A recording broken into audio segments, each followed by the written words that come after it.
Okay so guys, hello, welcome to Kamra coaching centre. आज हम करेंगे एक नया टॉपिक, और वो जो टॉपिक है वो आपके हर एग्जाम में कवर होगा। एंड इस टॉपिक को इतने ही शानदार तरीके से करेंगे कि ये टॉपिक आपको बहुत ही बढ़िया समझ में आए।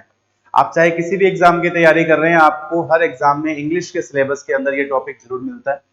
कौन सा टॉपिक करेंगे आज, तो देखिएगा। आज का जो टॉपिक है ये रहेगा हमारा एक्टिव पैसिव। अब आप चाहे इसे एक्टिव पैसिव कहें, कई बार आपको इसे वॉइस टॉपिक के नेम से भी बुक्स में मिलेगा। मतलब एक्टिव पैसिव हो या वॉइस, बात एक ही है। अब बात करते हैं ये टॉपिक एक्चुअल में है क्या चीज। देखिए, एक्टिव पैसिव जो है, इसमें नॉर्मली सेंटेंसेस के टाइप्स होते हैं दो तरीके से। एक सेंटेंस होता है एक्टिव और एक सेंटेंस होता है पैसिव। यानी अगर हम बात करें सेंटेंस की, तो सेंटेंस के अंदर अगर आप देखें तो सबसे पहली चीज हम समझेंगे एक्टिव सेंटेंस क्या होता है।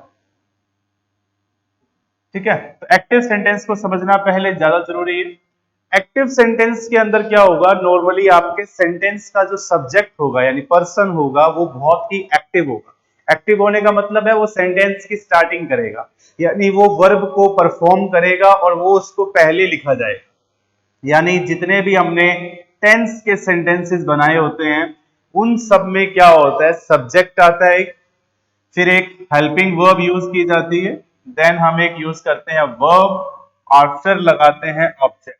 यानी ये जो चीज है, ये जो पैटर्न है जिसके अंदर सब्जेक्ट, हेल्पिंग वर्ब, वर्ब और ऑब्जेक्ट, इसे हम बोलते हैं एक्टिव सेंटेंस। यानी एक्टिव के अंदर आपको सेंटेंस की स्टार्टिंग एक पर्सन के नेम से होगी। और अगर हम बात करें पैसिव की, तो पैसिव सेंटेंस का मतलब है कि आपके सेंटेंस में ये जो रूल है, ये जो पैटर्न है, ये चेंज हो जाएगा। अब इसमें क्या होगा, सेंटेंस की स्टार्टिंग एक ऑब्जेक्ट से होगी, बीच में आप वही हेल्पिंग वर्ब और वर्ब का यूज करेंगे, लेकिन लास्ट में आपको पर्सन का नाम लिखना है। मतलब पूरा ही पैटर्न अपोजिट है। एक्टिव सेंटेंस जहां पर पर्सन को पहले लिखवाएगा, पैसिव सेंटेंस वही अपने सेंटेंस में पर्सन को लास्ट में लिखवाएगा। तो ये तो है बेसिक डिफरेंस, जिसमें हम अपने को पता होना चाहिए एक्टिव के अंदर क्या होता है और पैसिव के अंदर क्या होता है। नाउ लेट्स टॉक अबाउट किस तरह के सेंटेंस का पैसिव बनता है। अब ऐसा तो है नहीं कि हर सेंटेंस का हम पैसिव बनाएं, या ऐसा भी नहीं है कि हर टेंस का पैसिव बनता है। तो अब हम सीखते हैं एक एक करके। बात करेंगे सबसे पहले एक्टिव सेंटेंस की। एक्टिव सेंटेंस के अंदर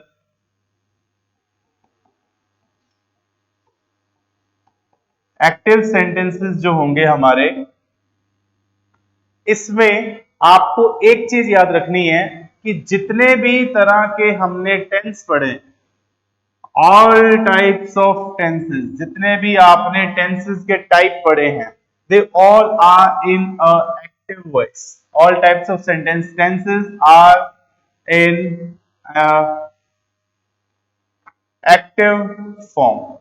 यानी जितने भी आप टेंस के सेंटेंस पढ़ते हैं, वो सारे के सारे सेंटेंस जो होते हैं वो एक्टिव फॉर्म में होते हैं। यानी उन सभी के अंदर आपको सब्जेक्ट पहले दिखता है, फिर एक हेल्पिंग वर्ब लगती है, और फिर एक वर्ब लगती है, और एक ऑब्जेक्ट आता है। लेकिन आपने टोटल टेंसेस पढ़े हैं 12,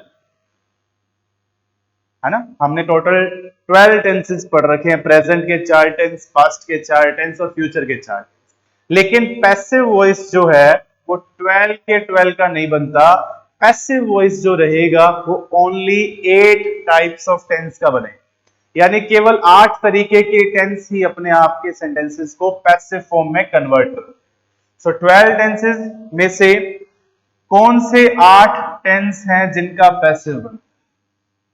ठीक है, 8 टेंसेस कौन कौन से हैं, एक एक करके समझे इसको।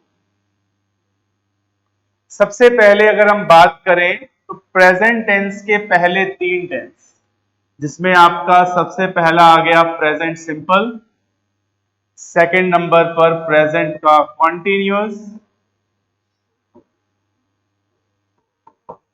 थर्ड नंबर पर अगर हम देखें तो दैट इज प्रेजेंट का परफेक्ट। यानी प्रेजेंट के टोटल 3 टेंस पैसिव वॉइस बनाएंगे। पास्ट के भी सेम इसी तरीके से, पास्ट के भी पहले तीन, कौन सा? पास्ट का सबसे पहला पास्ट सिंपल, पास्ट का अगला यानी पास्ट कॉन्टिन्यूअस,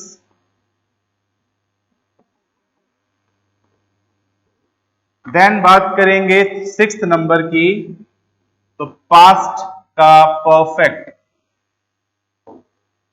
और फ्यूचर के केवल दो टेंस, यानी फ्यूचर का पहला जिसे आप फ्यूचर सिंपल कह दें, और फ्यूचर का तीसरा यानी फ्यूचर में परफेक्ट।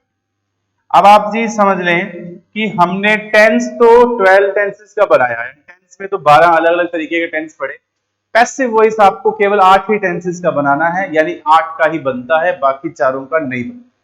तो याद रखने के लिए आप याद रखें प्रेजेंट के पहले तीन, है ना, प्रेजेंट के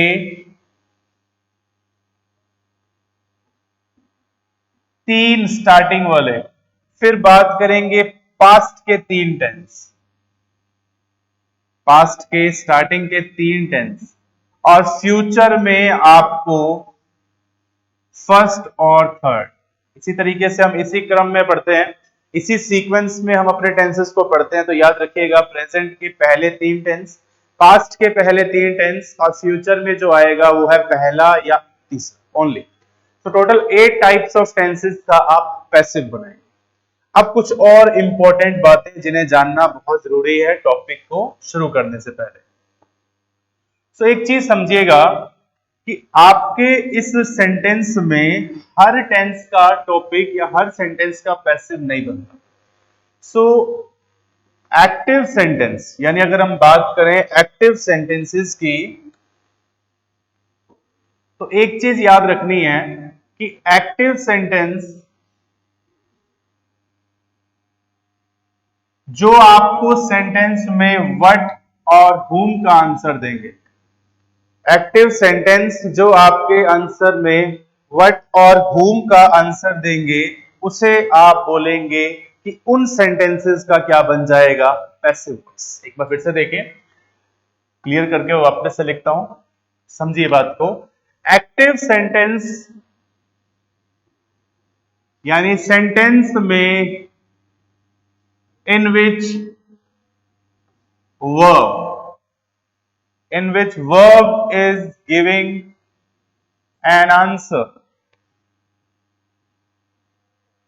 active sentence in which verb is giving an answer of what और whom। ये दो वर्ड आपको याद रखने हैं कि what और whom का आंसर देने वाले जो दो वर्ड्स हैं, केवल इन्हीं का ही आप क्या बनाएंगे, पैसिव सेंटेंस बनाएंगे। यानी कि आपको सेंटेंस को पढ़कर पहले ये पहचानना है कि क्या आपके सेंटेंस में वर्ब का आंसर व्हाट या फिर whom में मिल रहा है। अगर आपके सेंटेंस में इन दोनों का आंसर ना मिले तो आप उन सेंटेंसेस का पैसिव भी नहीं बनाएंगे। जरा एग्जांपल के लिए समझें। सपोज मैंने आपको बोला प्रेजेंट के तीन टेंसेस का पैसिव बनता है ना। सपोज मैंने सबसे पहला सेंटेंस लिख दिया ये वाला, He is going to park। अब आप देखिए इस सेंटेंस में मैंने कौन सा टेंस यूज किया है, इज एम आर के बाद वर्ब में आईएनजी फॉर्म यानी प्रेजेंट कॉन्टिन्यूअस टेंस मैंने यूज किया है। तो साइड में मैं यहां पर लिख रहा हूं प्रेजेंट कॉन्टिन्यूअस। अब हमने तो ये पढ़ा है कि प्रेजेंट के तीन टेंस का पैसिव बनता है, जिसमें कॉन्टिन्यूअस मैंने यहां लिख भी दिया। लेकिन एक और सेंटेंस देखें आप, सपोज मैंने ये सेंटेंस लिख दिया कि ही इज ड्रिंकिंग वाटर। ये भी कौन सा टेंस है, प्रेजेंट कॉन्टिन्यूअस। देखिएगा दोनों में मैंने सेम टेंस लिखा है, प्रेजेंट कॉन्टिन्यूअस ही दोनों में यूज किया मैंने। बट एक चीज आपको याद रखनी है कि सेंटेंस का टाइप पढ़कर आपको ये नहीं देखना कि हाँ यार ये प्रेजेंट कॉन्टिन्यूअस है तो हर बार पैसिव बनाना ही है, ऐसा पॉसिबल नहीं है, मतलब जरूरी नहीं है। अब आप मेन जो इसकी जड़ है उसको समझें। सेंटेंस को पढ़कर आपको वर्ब पहचाननी है। ये देखिएगा वर्ब क्या है, गोइंग मतलब जाना।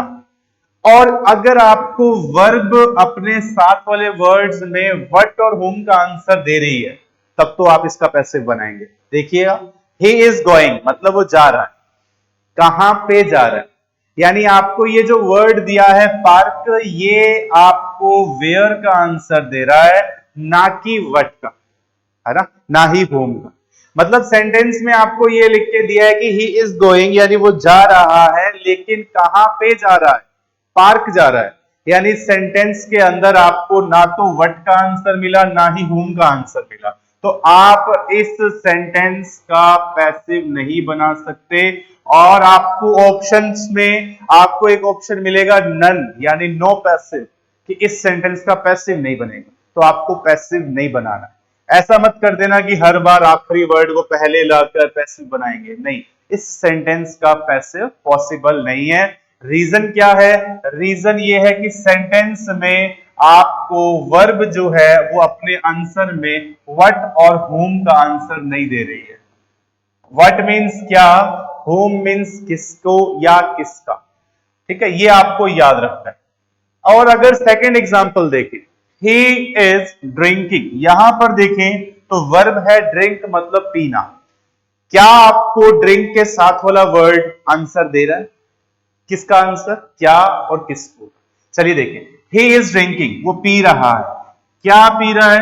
वाटर पी रहा है। अब आप देखेंगे ये जो वाटर वर्ड है, ये आपके सेंटेंस में व्हाट का आंसर दे रहा है, यानी कि आप इसके पैसिव बना सकते हो। सेकंड वाला जो सेंटेंस है, we can make its passive, हम इसका पैसिव बना सकते हैं। रीजन क्या है कि इस सेंटेंस में आपको व्हाट और whom का आंसर मिल रहा है। व्हाट यानी whom, कोई भी एक का आंसर है। थोड़ा बहुत मैंने आपको स्टार्टिंग अभी इससे कराई है कि जिसमें आपने समझा कि हमने टॉपिक कौन सा करना है, एक्टिव पैसिव। एक्टिव पैसिव होता क्या है? एक्टिव पैसिव मतलब वो चीजें जिसमें सेंटेंस की फॉर्मेशन डिफरेंट होती है। यानी एक्टिव सेंटेंस के अंदर क्या होगा, पर्सन का नाम आएगा, फिर एक हेल्पिंग वर्ब आएगी, फिर एक वर्ब आएगी और फिर ऑब्जेक्ट आएगा। लेकिन पैसिव सेंटेंस उल्टा चलेगा, जिसमें ऑब्जेक्ट पहले लिखा जाए और पर्सन को लास्ट में लिखा जाए, उसे आप बोलते हैं पैसिव सेंटेंस। फिर हमने एक चीज समझी कि जी पैसिव वॉइस के अंदर, यहां पर हमने एक चीज समझी कि जी जब हम एक्टिव सेंटेंस बनाते हैं तो हमें टोटल 12 टेंसेस मिलते हैं, तो 12 के 12 एक्टिव सेंटेंस होते हैं, लेकिन 8 टेंसेस ही कन्वर्ट किए जाते हैं। 8 tenses are converted into passive, केवल 8 ही टेंस का आप पैसिव बनाते हो। फिर मैंने आपको बताया कि कौन कौन से 8 टेंस हैं, एक एक करके हम इसका रूल पढ़ेंगे, समझेंगे। ये देखिएगा, यहां पर आपको लिखकर बताया है कौन से 8 टेंस का आप पैसिव बनाते हैं। तो प्रेजेंट के पहले 3 टेंस, पास्ट के पहले 3 टेंस और फ्यूचर का पहला और तीसरा, केवल इन्हीं 8 टेंसेस का पैसिव बनेगा। उसके बाद अगर हम देखें तो यहां पर एक बहुत ही इंपॉर्टेंट रूल लिखा हुआ है कि जब भी सेंटेंस में आपको व्हाट और whom का आंसर मिलेगा, तभी आप उस सेंटेंस को पैसिव बना सकते हो, अदरवाइज आपको सेंटेंस का पैसिव नहीं बनाना। जैसे यहां मैंने देखिएगा वर्ड सेंटेंस दिया एक कि ही इज गोइंग, और फिर मैंने जगह बता दी कि वो कहां जा रहा है, पार्क जा रहा है। तो यानी कि ये जो वर्ड है पार्क, ये आपको वेयर का आंसर दे रहा है, सो इट मींस ये आपके सेंटेंस का पैसिव नहीं बना पाएगा। अगला देखें तो ही इज ड्रिंकिंग वाटर, यानी वो क्या पी रहा है, पानी पी रहा है, तो इसका आप पैसिव बना सकते हैं। अब हम क्या करेंगे, नेक्स्ट पार्ट के अंदर स्टार्ट करेंगे इस टॉपिक को, यानी ये जो टोटल हमने 8 टेंसेस लिखे हैं कि इनका पैसिव कैसे बनता है, तो अगले पार्ट में हम इस टॉपिक को शुरू करेंगे। उम्मीद करता हूं आपको ये पार्ट बहुत ही बढ़िया समझ में आएगा। जो भी स्टूडेंट इसको पहली बार भी देख रहा है, यानी फर्स्ट टाइम प्रैक्टिस कर रहा है ग्रामर की, तो 100% श्योर हूं कि उसको समझ में आएगा, बिकॉज मैं जीरो से आपका टॉपिक स्टार्ट कर रहा हूं। ठीक है, तो मिलते हैं आपको नेक्स्ट पार्ट के अंदर। Have a nice day.